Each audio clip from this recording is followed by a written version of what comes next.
আসসালামু আলাইকুম গাইস, কেমন আছেন? আশা করি ভালো আছেন। আজকে আমি আমার ফুফাতো বোনের বাসায় গিয়েছিলাম। তো ওখানে আমি আমার বোন দেখলাম ওখানে নববী সময় তৈরি করছে। তো ওটাই আপনাদের সাথে আজকে শেয়ার করব। প্রথমে আমার বোন একটি ডানো ক্রিম নিয়েছে, ওটাকে ভালোভাবে ফেটিয়ে নিয়েছে যতক্ষণ ওটা একটা ক্রিমি টেক্সচার না হয়ে আসে। এটা ক্রিমি টেক্সচার না হওয়া পর্যন্ত ফেটিয়ে যেতে হবে। এরপর এখানে 2 প্যাকেট নর্মাল দুধ ইউজ করা হয়েছে। আমরা এখানে 2 প্যাকেট দুধ নিয়েছি, আপনার এর চেয়ে অধিক দুধ দিতে পারেন। এরপর আমার আপু একটি কাস্টার্ড পাউডার ইউজ করেছে। এই কাস্টার্ড পাউডার একটি গ্লাসে নিয়ে 2 থেকে 3 টেবিল চামচ দিয়েছে।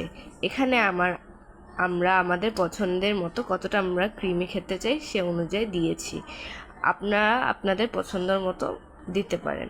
এরপর এখানে সামান্য পানি অ্যাড করব। এরপর ভালোভাবে এটাকে নেড়ে নিব। এরপর এটাকে দুধ আর ক্রিমের মিশ্রণে ঢেলে দিব।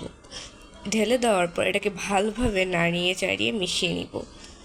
ভালো করে মিশিয়ে নেব যতক্ষণ এটা মিশে না যায়। এটাকে খুব ভালোভাবে মিশিয়ে নিতে হবে। এখন আমরা চিনি দিয়ে দিব। এখানে আমরা আমাদের টেস্ট অনুযায়ী চিনি নিয়েছি, আপনারা আপনাদের টেস্ট অনুযায়ী চিনি নিয়ে নিতে পারেন। এখানে এখন আমরা চিনিটাকে ভালোভাবে নাড়িয়ে চাড়িয়ে গলিয়ে নিব যতক্ষণ চিনিটা না করে ভালোভাবে মাখিয়ে নেব। এখানে আমার আপু ঘি ঢেলে নিয়েছে। ঘি ঢেলে নেওয়ার পর এটাকে যতক্ষণ গরম না হয় ঘিটা ততক্ষণ সাইড রেখেছে। এর ফাঁকে আমার আপু এখানে সেমাইগুলোকে ভালোভাবে গুঁড়ো করে নিচ্ছে যাতে ভাজার সুবিধার্থে। আপনারা যদি না চান এমনিও রাখতে পারেন। তো যখন হওয়ার পর এখানে আমরা চিনি, সামান্য চিনি, দুধ দেওয়ার পর এটাকে এক সাইডে রেখে দিব। এরপর গরম হওয়া ঘিয়ের মধ্যে আমরা সেমাইটাকে পুরোটা ঢেলে দিব। পুরোটা ঢেলে দেওয়ার পর এটাকে খুব ভালোভাবে ভেজে নিতে হবে যতক্ষণ এটা ভালোভাবে ভাজা না হয়ে আসে। এরপর আমরা অরেঞ্জ ফুড কালার ইউজ করব। আমরা এখানে ডেকোরেশনের জন্য ইউজ করেছি, আপনারা নাও করতে পারেন। এরপর এটাকে খুব ভালোভাবে ভেজে নিব যতক্ষণ এটা সুন্দর একটা কালার না এসে পড়ে।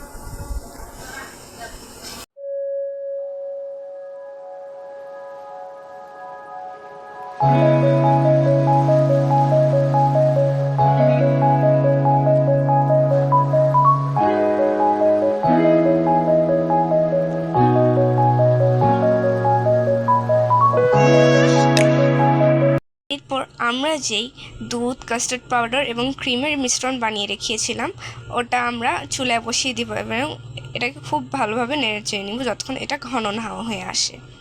এটাকে ততক্ষণ নাড়তে হবে যতক্ষণ ঘন না হয়ে আসে। এরপর আমরা এখানে টেস্ট করে দেখব যে এটা চিনি কতটুকু প্রয়োজন। আমরা এখানে এক্সট্রা একটু চিনি ইউজ করেছি আমাদের মিষ্টি অনুযায়ী, আপনারা আপনাদের মিষ্টি অনুযায়ী টেস্ট করে নিতে পারেন। এরপর আমরা এখানে অরেঞ্জ ফুড কালার ইউজ করেছি। এখানে আমরা ডেকোরেশনের জন্য অরেঞ্জ ফুড কালারটা ইউজ করেছি, আপনারা এখানে অরেঞ্জ ফুড কালার নাও ইউজ করতে পারেন। এরপর এটাকে খুব ভালোভাবে নাড়িয়ে চাড়িয়ে নিব যাতে কালারটা ভালোভাবে সব জায়গায় বসে যায়।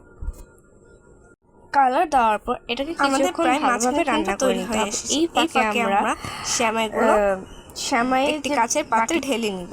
সেমাইগুলো দিয়ে পাত্রে নিচে একটা লেয়ার তৈরি করতে হবে, খুব মোটা একটা লেয়ার করতে হবে। আপনারা চাইলে পাতলাও দিতে পারেন, কিন্তু আমরা এখানে মোটা একটা লেয়ার দিয়েছি।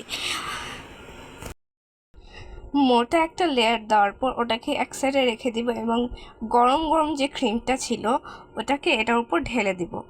এটা ক্রিমটাকে চতুর্দিকে সমানভাবে ঢেলে নিতে হবে যাতে সব জায়গায় ক্রিমগুলো যায়।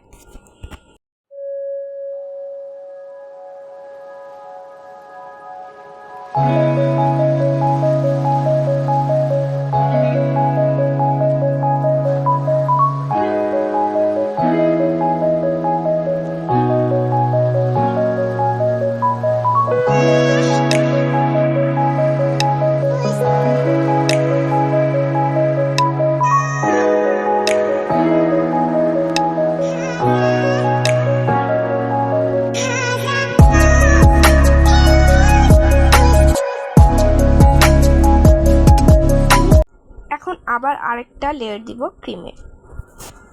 এটাকেও চতুর্দিকে ভালোভাবে ছড়িয়ে দিব। খুব বেশি করে ক্রিম নিতে হবে, আপনারা চাইলে পাতলা করে ক্রিমটাও দিতে পারেন, কিন্তু আমরা এখানে মোটা করে ক্রিমের বেসটা দিতেছি। এরপর আমাদের যে ভাজা সেমাইগুলো ছিল ওগুলো আবার আরেকটা লেয়ার উপর ছিটিয়ে দিয়েছি। এটা খুব ভালোভাবে চতুর্থ সাইড দিয়ে ছিটিয়ে দিতে হবে যতক্ষণ সব সাইডে ভালোভাবে সেমাই না লেগে যায়। সেমাইগুলোকে এমনভাবে দিতে হবে যাতে কোনো জায়গা ফাঁকা না রয়ে যায়। খুব ভালোভাবে দেওয়ার পর চেপে চেপে এগুলোকে এক সমান করে দিতে হবে যাতে ক্রিমটা না দেখা যায়। ঠিক কিছুটা এইভাবে। তো দেখে নিন কিভাবে।